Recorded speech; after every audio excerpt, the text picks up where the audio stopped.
I thought it was a fantastic year. And I think the one thing that had a little bit of time away, obviously we're disappointed in the ending. And I think that that's we were all hopeful and wishing that we were playing today. But again, it's what makes March Madness. I think this is part of the growth of a program. And you look back in history, you look back in time, and you see programs that I've sure been on the other side as a 14 beating a 3, and you look back and you have to understand the urgency with which the end happens or can happen in March Madness. And but I'm extremely proud of this group of guys this season. I'm extremely proud of the fact that we won 16 league games again in the best conference in college basketball. Obviously, the Big Ten championship was an unbelievable accomplishment and a tremendous amount of fun. And did it with a group that grew. They became connected. They became together as one. That was special to see. That's fun to watch. It's fun to see young guys grow. Along with that came some incredible amount of individual awards. Iowa winning the Cousy Award and first team All-American, and Kofi an All-American, and Trent all defensive, and you go right on down the list, and Curbelo sixth man, and we did it with a group of guys who had fun, and in a trying year with COVID, to not have a positive test since August, to the discipline that took, the mental challenges of that. I couldn't be prouder of this group, and it's not very often that we say we get to have a lot of fun coaching a group, but I think everybody would admit that we had a lot of fun coaching this team, and had COVID not happened, we would have been an NCAA tournament team last year as well. We've got more wins in the last 2 years than any team in the Big Ten. I think that speaks volumes to the commitment of our staff, their ability not just to recruit, but to coach and develop players. And in a league that has been arguably the 2 best years in the history of the Big Ten. So I feel great about all of that, and where we're at. I feel great about the future, and State Farm Center remodeled, getting ready to start on the up and practice facility, where this program is headed, and excited for the future. All right, thanks, Coach. Well, we're going to start with Jeremy and then move on down the line. So lead us off, Jeremy.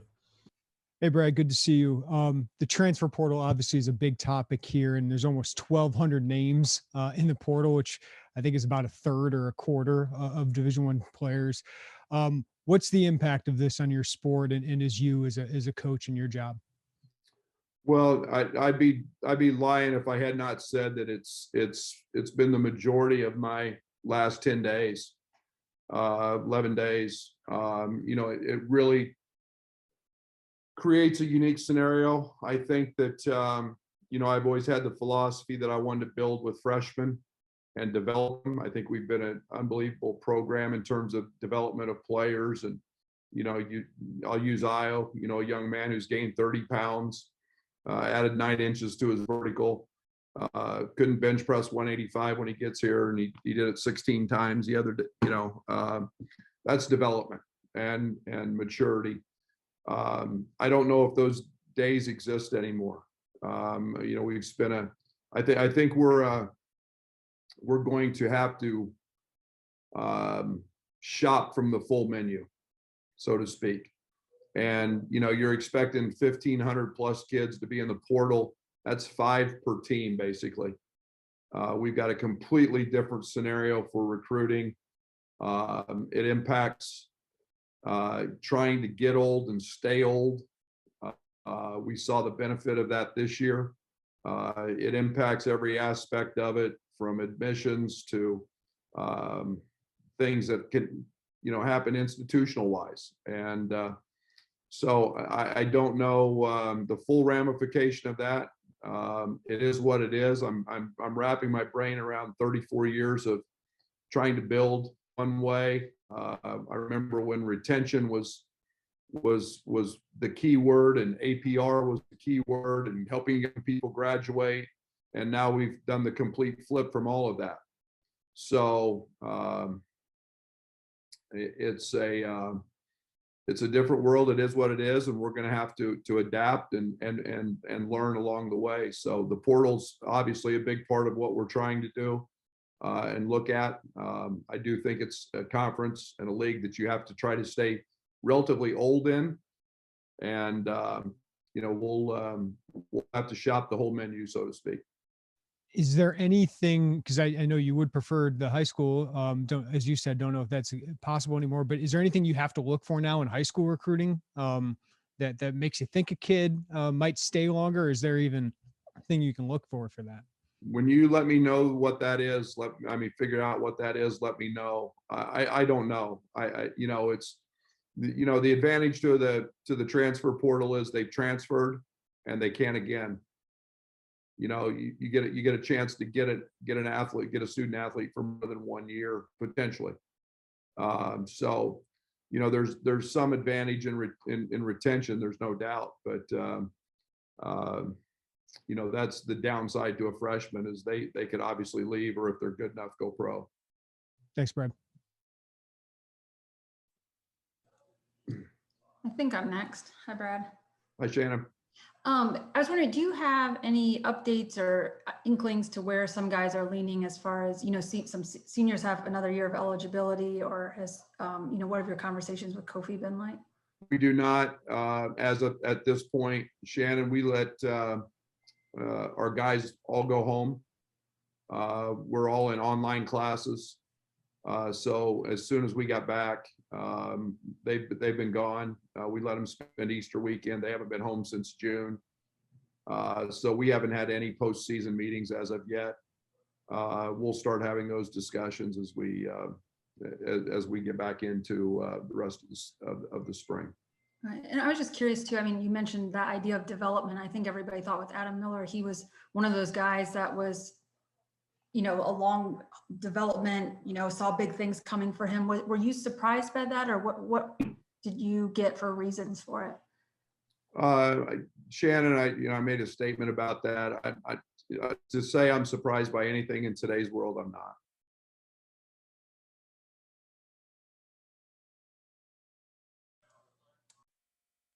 All right, thanks. Coach, can you talk about, are you able to, or do you desire to, if you have a player go into the portal, to re-recruit that player since they technically have not left yet? We seem to somewhat be in an age where players can just put their name in there, see what's out there, and then maybe come back.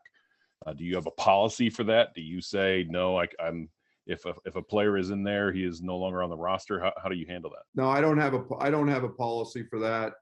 Again, I think everything is, they don't have to tell us when they do it. So, there can be, I think everything's on the table at this point as we kind of move through this for really the first time. So if you had, say, 5 players put their name in just to see who else contacts them by having them in there, how do you treat that? Are you recruiting them again, or are you just letting them decide and tell you how do you approach that?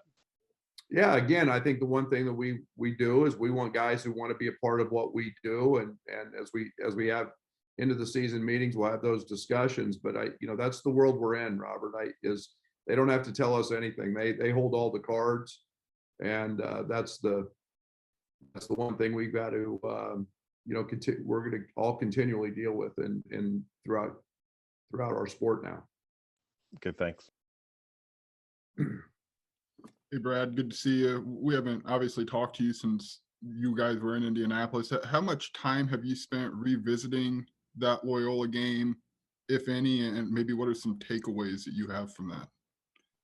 I haven't watched it yet. I haven't had the stomach to do that, to be very honest. I haven't watched a game yet. I will watch the championship game tonight. I have literally not turned on TV. I've watched 2 women's games, and I think the one thing I've tried to do is maybe process why I thought we were emotionally flat and just had no juice. I don't know why that was. We played with such an edge, and I don't know what we won 15 or 16 or 16 or 17, whatever it was, and I thought we played with an edge, and for whatever reason, and that's not to discredit anything that Loyola did. They were terrific, but we just didn't have it, and I don't know why. It was a different experience. Obviously, winning the Big Ten championship, immediately going into quarantine, we didn't get to separate that. I felt like we maybe didn't get to reset. To me, one of the special things of the NCAA tournament is hearing your name called. We were in the locker room. Most of our guys didn't even know who we played. And the selection show started, and we were kind of on the stage, and we never got to really celebrate even the victory. We went straight to quarantine and for a day, and we never left our rooms for a day. So I don't know. I haven't got a great answer for that, Joey, but I don't want to discredit anything Loyola did. They were terrific, and we just didn't play well. And that's that again, they had a lot to do with that. Is this like a pretty normal postseason process for you to kind of not watch games, or because of just what this season was and to have it end when it did, that you just couldn't bring yourself to do it? No, this one is, I would be lying if I didn't say this one's not more difficult. I usually, it took me, the Notre Dame game when I was at SFA, it took me a good while to watch that one as well. It was a tip in at the buzzer. You've got, I usually don't watch right away, but this one stings. I'm not lying. But man, we can't discredit or take away from all the positives of the year. And that's what I keep going back to. We were a 1 seed. We were as good as any team in the country. I believe that. And that's what makes March Madness. And it's the abruptness of the end. And that stings and that hurts. And it's not something to take lightly. Thanks, Brad. Hey, Brad. So you mentioned, guys are getting a chance to go home. Do you have like a timetable for when you'll reconvene and then maybe, move forward with whatever's next for kind of the spring? Yeah, they're working their way back in this week. So we need some time off. There's no doubt. I think Scott, I think one of the interesting things you're going to see is all the Pac-12's success in the postseason. I think one of the interesting arguments is going to be about, they had no summer, they had no fall. They, both the teams in the championship had extensive layoffs from COVID during the season. So we're going to take some time off. We've been going since June as part of our protocols and everyday testing. And it was just as easy to do something in the gym and work as it was to just let them roam around and do nothing when they had to be here. So we'll get back in with Fletch, but the basketball stuff we'll take a little bit of a break from. We'll take a little mental break from that. So I guess when you do get back to that down the road, will this offseason be any different, do you feel, because you didn't have it last year? And how much does maybe the uncertainty of the roster kind of impact what you might be able to do if there's maybe guys kind of? Yeah, it's all the above. Guys want to work out, guys want to play, and we'll work out accordingly with that. But I think the one thing we've got to address is, we've got to the uncertainty of the roster, we can't do anything about. We don't know what that will look like. We've got one summer session here that starts in June. We'll have guys in for that, obviously to stay on top of their academic work. But I would assume that we probably won't have a whole roster here by then. Okay, thank you. Hey, Coach, hope you're doing well. How do you plan to approach the decisions with Trent DeMonte on your end as far as what you want them to look at, and as far as what you would recommend for those guys? Yeah, it's an evaluation process. I mean, they've both done great things here. They've been a part of it. I think you've got to sit down and discuss what they want out of their futures, and what they want that to look like. And obviously, nobody thinks more of those two young men than I do, and want what's best for them in any way, shape, or form. So we'll have those discussions and get those answers and make informed decisions from there. As you look at the portal, and as you said, there's a lot of uncertainty with your roster. Have you come to a realization of what you're looking for as far as needs, or is that something that's gonna have to play out? How do you kind of balance that and judge that right now? Yeah, I think we're, unfortunately, we're like everybody else in the country, probably looking at every position. No, we've got, we've got some things that we've got to know there's some things we've got to address and want to get better at and look to improve. And I think that's the one thing that the portal provides is, an opportunity to get some immediate impact in certain areas, and we can do that.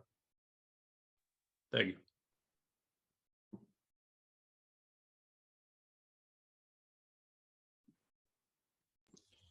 Brandon, you're up. Brandon Simberg, are you still there? If not, we'll go back to Matt Stevens and then move back to Brandon. Go ahead, Matt. Okay, I guess I'll go. Brad, how do you anticipate the end of the year conversation you have with Kofi differing from the end of last season, where it's kind of the same decision, but maybe it's not? Yeah, I think it's always about information. The class in the draft changes. You need to hear he's got a different body of work this year than he had last year. All those things are to be determined by those next level guys, and so it's about processing all that information and looking at that and seeing what that looks like. Can I ask, do you anticipate anything with the competition committee about rule changes for next year, or anything you'd like to bring up, anything you'd like to see that could happen for next season that as we've gone through this? Yeah, and I'll be honest, I'm not sure if it is, because I think they only can vote every other year.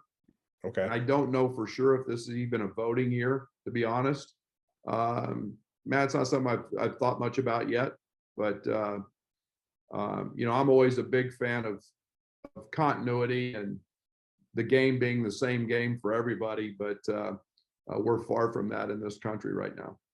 And can I ask a quick follow-up about Kofi in the sense of, does the conversation that you have with him, how much of it comes up the idea that he takes the amount of unique punishment that he takes pretty much with anybody in the country? I mean, it would seem like if he's going to come back, you would have to figure out another way to deal with that, even though you know he wasn't injured this year. But I think you know what I'm talking about, which is this is another year where he's just going to have to go through that type of punishment that he went through this year. Yeah, and I mean, I think that's, those are all things. I think he handled that very well. I think for Kofi, it's about continuing to grow his game much more so than anything like that. Thanks, Brad.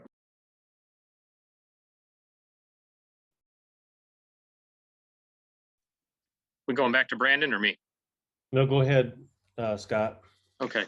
Oh, he said the question has been asked anyway, so go ahead, Scott. Okay. Brad, at this time, do you anticipate any changes on your staff? Not to my knowledge.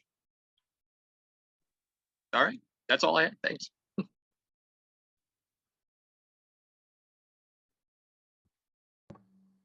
Hey Brad, you talk a lot about the transfer portal, but another thing you've talked a lot about in the past is that the great thing about freshmen is they become sophomores. When you're looking at a player like Andre Curbelo, who kind of showed some flashes of greatness throughout the season, what are some things that you're kind of hoping to see in that improvement category moving into his second season?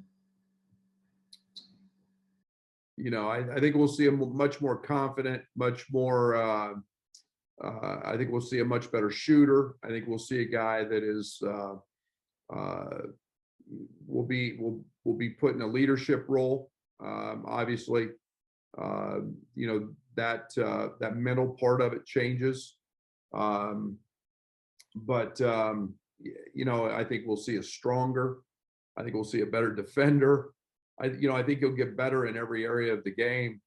One of the greatest jumps between freshman and sophomore comes from confidence, and then another year in the weight room. And he's a young guy that will benefit from that drastically. He'll make huge improvements. So, I'd be disappointed if he doesn't have an outstanding year. Mentioned some improvements in leadership as well, and you see that a lot in players like Io and Trent, some other point guards that were on the team. With both of those guys potentially gone next year, is that something that you want to kind of put on Andre as a point guard, as kind of that facilitator, maybe stepping into a bigger leadership role? Yeah, that's something that comes very natural for him. That's and I think as a freshman he took a back seat, but I think it's something that we witnessed in the recruiting process. It becomes very natural for him and very easy for him to lead. Thanks, Brad. Hey, Coach, you talked about trying to get old and stay old as a philosophy. Is that kind of out the window now with how the portal is in the future? I mean, are you kind of giving up on that, building an old roster without having to add juniors or seniors from the portal, or how do you go about it now? Yeah, it's adding them through the portal. It becomes a little more of a challenge when you sign a high school kid who can leave. One of the advantages of the portal is they do become a one-time transfer, and then they can't leave. I think you've got to find, continue to find the right character pieces, and that's important. But in some ways, the portal can keep you old. You've got to be able to find the right pieces academically that fit your university and your situation. But again, it's uncharted territory a little bit for us. We took two guys that set out in Austin and Jacob, and they benefited dramatically from a year of setting out and getting stronger and knowing our system. And then I like the fact that they're older. Both of them are 22, 23 years old now, and there's a maturity level that comes with that. So in this season, I've heard people refer to it as this transfer portal right now being chaos or wild, wild west. How would you describe it at this point? All that's fair.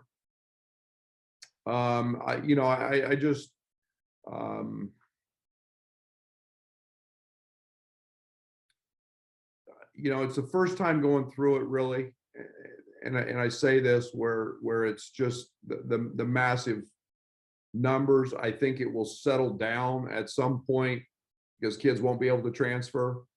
I think you've got the group of athletes who can all come back. They didn't lose a year, so I do think it would settle down some. But I think we all want to try to find a certain level of continuity within our program, not just me, but everybody else. And I don't think anybody knows for sure, how to do that. I mean, you're going to look tonight and watch a Baylor team that is, predominantly transfers, and Oregon and Gonzaga's got a few. So I think it's finding that right blend, and then finding the guys, most importantly, that fit your culture, and the character pieces are just as important. Coach, have you heard from Austin Hutchinson at all? I mean, is he planning on coming back to campus this semester or next year? Oh yeah, we talk weekly. Yeah. Okay. Yeah, absolutely. And what's his timeline for just maybe getting back with you guys here in Champaign? Yeah, you know, it's a unique year because of obviously COVID, and he's been training. He's been healthy. We've been getting videos sent and workouts that he's doing in his rehab and recovery. So yeah, and the timeline hasn't been set definitely yet, but yeah, we've been in constant communication throughout. And I know you mentioned him briefly, just kind of that year of sitting out and getting to know the system a little bit. I mean, what does a year off essentially like this mean for him coming back? I mean, what's your expectation as he comes in and rejoins the team whenever he does? Yeah, Marley, the first thing and most important thing for him is getting healthy. You know, he had stress fractures in his back, and that's not something that you take lightly. And you know, getting to a point where you know, that young man could operate and feel comfortable on a day-to-day basis was the most important thing. And beyond that, you know, we saw him as a healthy student athlete. You know, when he first got here, and he was terrific, and has a very promising future. But you got to make sure that young man's healthy first and foremost. All right, thank you very much.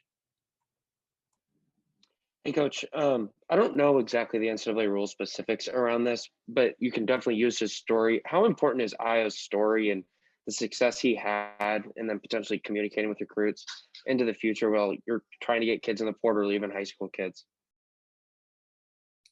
He should be the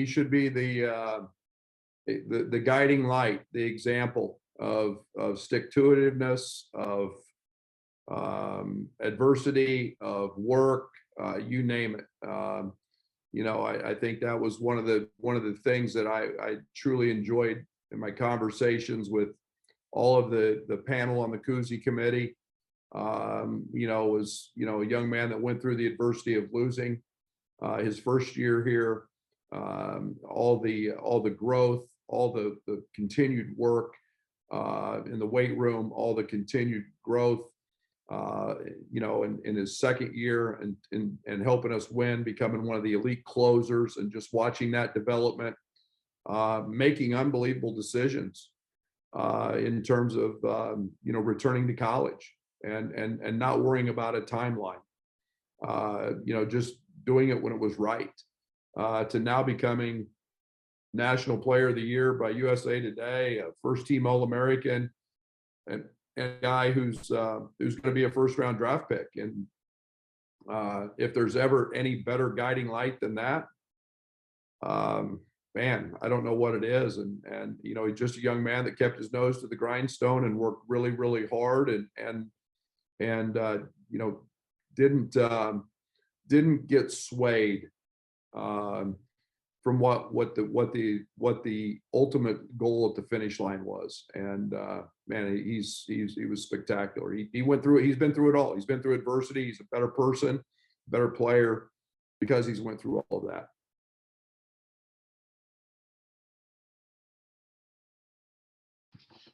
Okay. Brad, just sort of follow up to what I asked you previously. How much of an impact could, and I guess maybe I'm hoping you have a normal off season, because that means more things will be normal. But for guys like Coleman, Brandon, maybe even Andre, a healthy Ben, just how much could they be helped by going through maybe more typical spring and summer? Oh, you know, I think there's tremendous benefit. I mean, we did nothing, you know, last year. I mean, we weren't, even though our guys were here, I mean, we had small group weight workouts. You know, we weren't able to really tackle any specific needs in terms of improvement of the game. We just, you know, we couldn't handle all that because of COVID and the restrictions that were put on us. So I think there's tremendous growth with that. So, you know, I think we'll keep working, and hopefully that you know, we've got all those pieces put in place to get back to normal. Hey, Brad, I just had a quick follow-up to the Austin. I know assuming health is a lot probably at this point, but at a position of need, what could he give you there if he's healthy? He's an elite shooter. And he's a guy that has length, versatility. So I think that there's a guy that we were excited about and are excited about. But he was a guy that has a certain skill set. He's never worn the uniform at this level. That still has to happen, but there's tremendous potential there because of his flexibility and versatility. And I know you're in contact with Brian Russell a lot, and he's kind of leading name, image, and likeness. Is that a part of your sell to potential returners, even though we don't know exactly what it'll look like yet? Yes and no. We haven't talked about it a lot because we don't know anything to talk about. Everybody throws it out there as a NIL, and yet we don't know what it's even going to look like and how it's going to work. And everybody throws, well, so and so could have made this or that. That's all sheer speculation. So I don't know what that will look like. It'd be lying if I said we didn't, bring it up because it is going to impact us at some level. We just don't know what it is yet. Thanks, Brad. Hey, Brad, a quick follow-up. I know you've spent obviously quite a bit of time roster building and planning out what your roster is going to look like, but for a basketball coach who hasn't really had the stomach to watch basketball games for a few weeks, it's like, what have you been up to for these few weeks kind of out of the bubble here? Yeah, it's been probably a while since I've just, I've come into the office, the portal's been a big part of it. I'd be lying if we said we haven't, we're not constantly, on the portal. We're looking. I think it was, I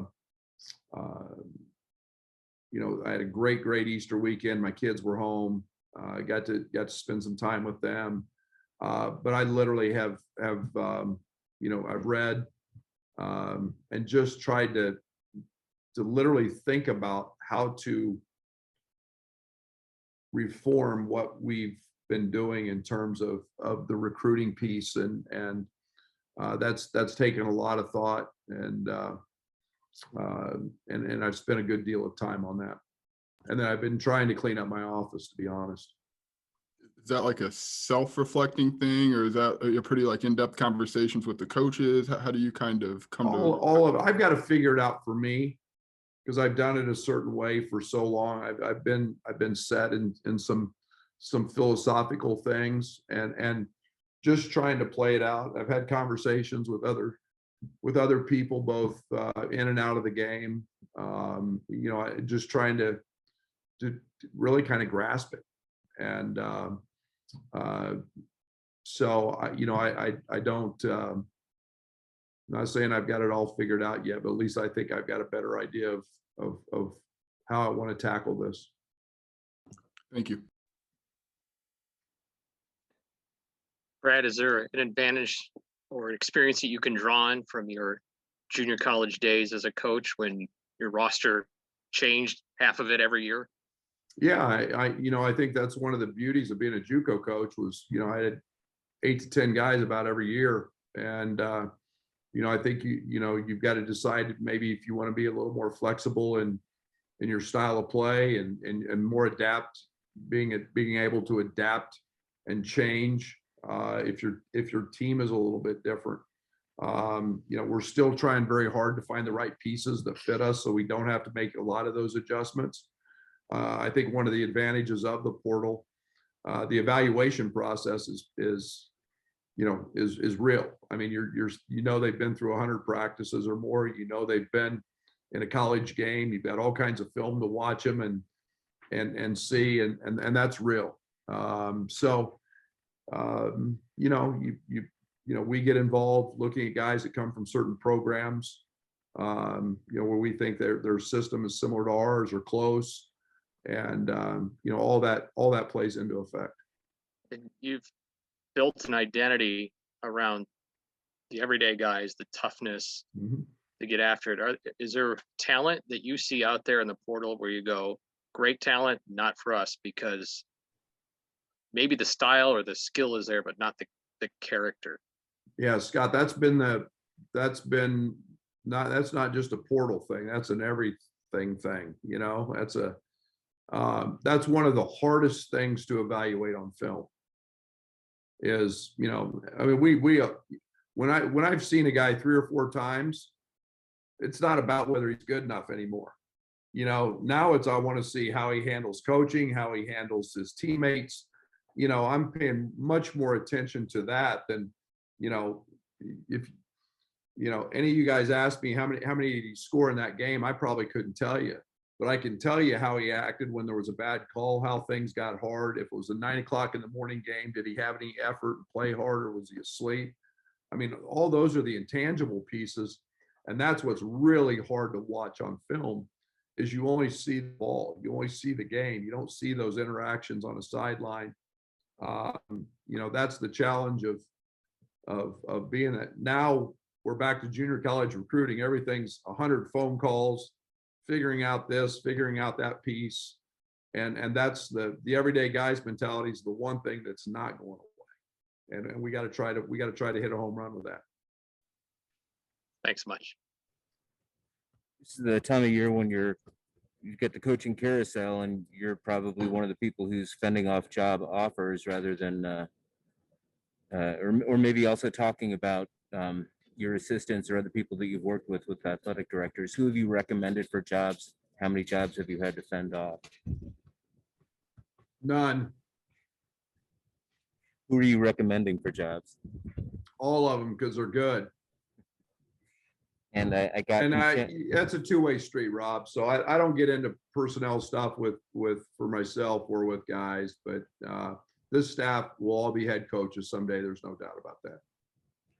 I got from Shannon's question that you're not going to know anything about the current roster returning. Is Georgie scheduled to graduate in May? I don't think so, but I don't quote me on that, please. Okay. That's all I got. Thank you. All right. I think that's everybody who's been lined up, Coach. Appreciate thank you. Last 40 minutes. So thanks for your time today. Thanks, Brad. Very good. Thank you. Thank you. Thanks, Coach. Thanks, everybody.